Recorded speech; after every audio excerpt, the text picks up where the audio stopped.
ఏంటి సూత్రం ఏంటి? ఆద్యంతౌ టకితౌ. ఓకేనా? ఆద్య.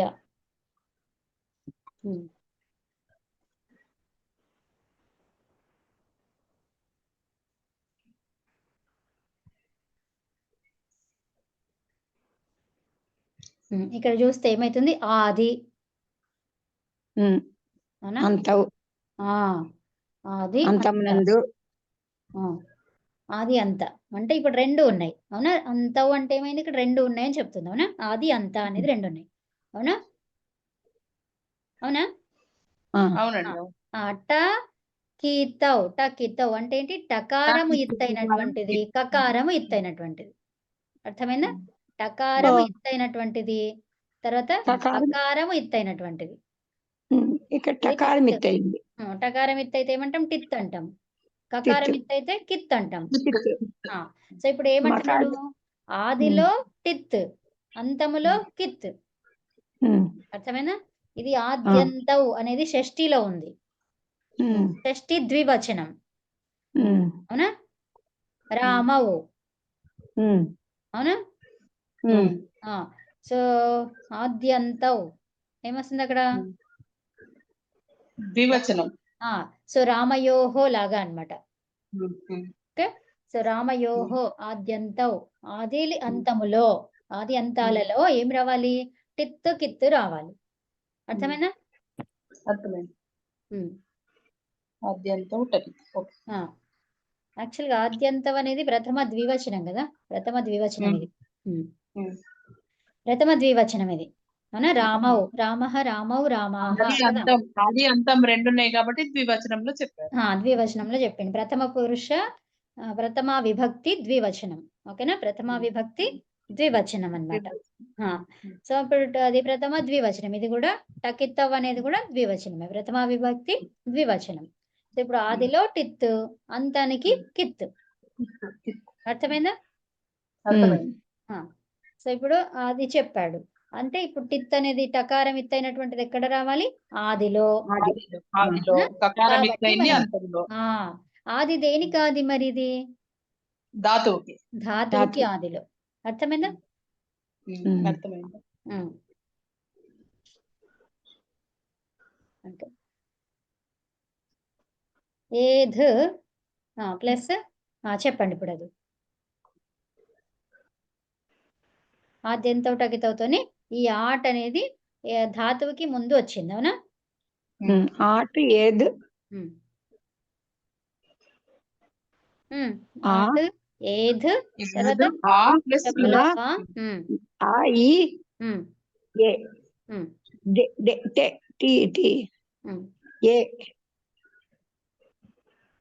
చూస్తూ చెప్పండి.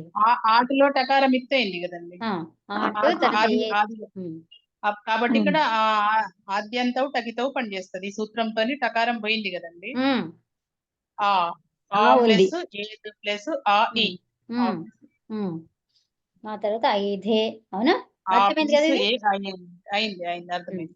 ఓకే, నెక్స్ట్ ప్లస్ ఐ అయింది కదా? అంతే కదా? అంతే అమ్మా. అంతే. గుణం చేస్తే ఐ వచ్చింది.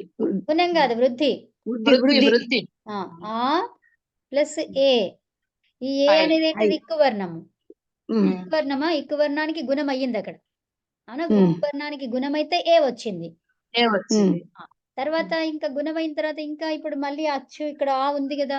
ఆద్ గుణ. ఆ సూత్రంతో ఏమైంది? వృద్ధి అయ్యింది. అర్థమైందా? ఒక్కసారి నిన్న రాసినవి గుర్తున్నాయా? ఆద్ గుణ అంటే ఏంటి? అతో గుణ అంటే ఏంటి? ఇంకోటి ఏంటి? చెప్పండి అవి మూడు ఒక్కసారి చదవండి. ఆ ఏవో వీటి గుణం అని పేరు. ఈ ఊరి గుణాలు. ఆద్గుణ, ఆద్గుణే, ఆ లేక ఆ దీర్ఘమైన కానీ వర్ణం తర్వాత పరములో గుణము ఏదో ఒక అచ్చు వర్ణం ఉంటే సమితిలో పూర్వపరములలో ఒకటే గుణము ఆదేశం అవుతుంది.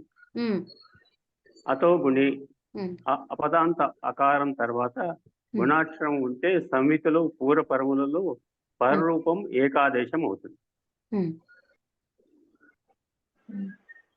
అర్థమైందండి? అంతేనండి. సో ఆద్గుణ ఒకసారి చెప్పండి మూర్తి గారు, ఒక్కసారి ఆద్గుణ. ఆద్గుణ ఆ లేక ఆ దీర్ఘం వర్ణం తర్వాత పరములో గుణము ఏదో ఒక అచ్చవర్ణం ఉంటే అంటే సంహితలో గుణవర్ణం ఉంటే గుణవర్ణం ఉంటే గుణ అచ్చవర్ణం ఉంది. పరములో ఒకటే గుణము ఆదేశం అవుతుంది. పూర్వ పరములలో ఒకటే గుణము ఆదేశం. నిన్న రాసింది వర్ణము దాంట్లో తర్వాత పోస్ట్ చేయరా? చేస్తుంది. పరములో గుణము ఏదో ఒక అచ్చవర్ణం ఉంటే సంహితలో పూర్వ పరములలో ఒకటే గుణము ఆదేశం అవుతుంది. ఇక్కడ చూడండి, ఆద్గుణ. ఆ ఏ ఓ గుణాలు. ఇక్కడ చూడండి మీరు, ఆద్గుణ. ఆద్గుణ అంటే ఏంటో చూడండి. ఆ లేదా ఆ తర్వాత పరంలో అచ్చువర్ణము ఉంటే సంహితలో ఏమైతుంది? పూర్వ పరములలో ఒక్కటే గుణాదేశం అవుతుంది. సంహిత అంటే కలిసినప్పుడు అంతే కదా, అంతే సంధి సంధి సంధి సంధి జరిగినప్పుడు. ఇప్పుడు ఒక్క మనకి నిమిషం అండి, సూత్రంలో సంధి అని ఎక్కడ కూడా వాడరు అనమాట, సంహిత అనే అంటారనమాట. సంహిత. సంధి అనే దాన్ని సంహిత, కానీ మనం సంధి అని తెలుసుకోవడానికి ఎక్కడ సంధి పెట్టారు, అంటాం. సంహిత అనే చెప్తారు మనకి. ఉమ్, ఉమ్. అదే అదొకటి మనం అవర్ణం తర్వాత పరం అంటే, అవర్ణం అంటే ముందు అవర్ణము, తర్వాత ఏంటంటే పరంలో అచ్చివర్ణం అంతే కదా. ఇక్కడ చూడండి, ఆ లేదా ఆ, అవునా? ఆ లేదా ఆ, హ్రస్వము లేదా దీర్ఘము ఆలు, అవునా? ఆ వర్ణము తర్వాత ఏముండాలి? పరములో అచ్చువర్ణం, ఏదో ఒక అచ్చువర్ణం ఉంటే అయ్యో అయ్యో ఏవో అయ్యో ఏదో అవి ఉంటే సంహితలో పూర్వ పరములలో ఒకటే గుణాదేశం అవుతుంది, అవునా? గుణాదేశం కావాలి అంటే మనకి ఏముండాలి? ఇక్కులు ఉండాలి. అర్థమైందా? ఉంటే ఏమైతుంది? ఏవో అర్లు అవుతాయి. అర్థమైందా? అది. నెక్స్ట్ ఇంకొకటి ఏంటి? ఒక నిమిషం.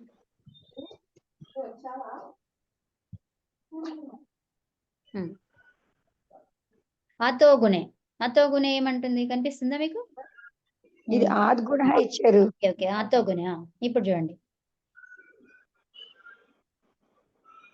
అతోగుణ ఏమంటుంది? చదవండి. అపదాంత అకారం తర్వాత గుణవర్ణం ఉంటే సంహితలో పూర్వ పరములలో పరరూపమే ఏకాదేశం అవుతుంది.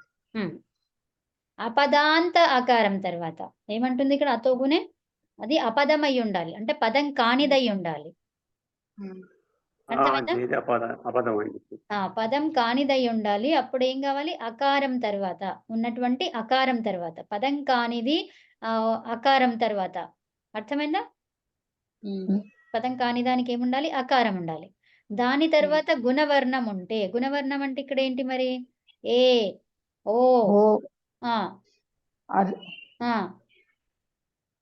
సంహితలో పూర్వపరంలో పరరూపమే ఏకాదేశం.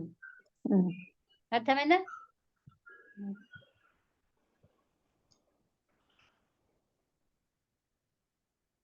రాసుకుంటున్నా, ఒక్క నిమిషం అండి.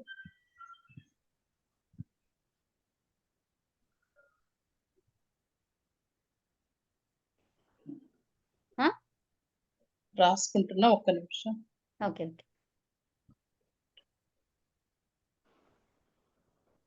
ఏమైంది ఇది?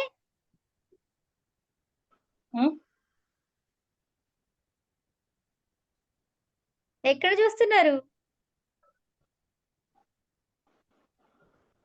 ఎక్కడి నుంచి వస్తుందండి అది? ఏంటండి? మనకి వీడియో వస్తుంది. ఎవరిది? ఎవరి దగ్గర నుంచి వస్తుంది? ఏం లేదే. ఎవరు లేదు, మాకేం రావట్లేదండి. అవునా? మాకేం రావట్లేదే, మామూలే. ఖాళీగానే ఉంది ఇప్పుడు. ఒక్క నిమిషం, ఇదేమో అయ్యింది. వినిపిస్తుందా అండి లేదు. మా మాట?